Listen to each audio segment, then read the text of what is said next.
We are glad to welcome you on the Hard Reset YouTube channel, and today I'll show how you can mute or unmute the camera mic for this MIBAO D100 IP camera.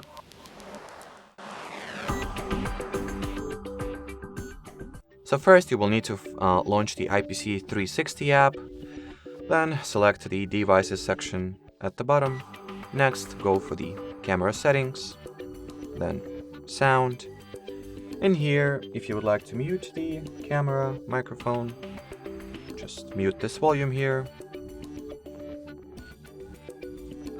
Now let's see if the camera, I need to see if the changes before I quit, so just give me a second here. So save the changes, let's mute the camera, save the changes. Now let's go into the camera view here and see if we'll hear any camera sounds. Hello? Hello? Yep, clearly the camera microphone is now muted and does not translate, or how do I put it?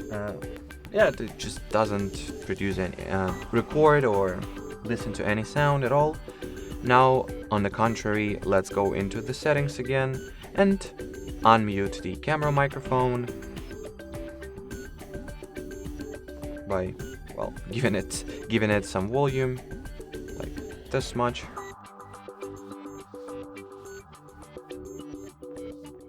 And now it should produce the sound, so let's check. Hello? Yes, you can clearly see, or rather you can clearly hear, that the camera microphone sound has been unmuted successfully. So that'll be it for this video. Thanks for watching, and bye bye.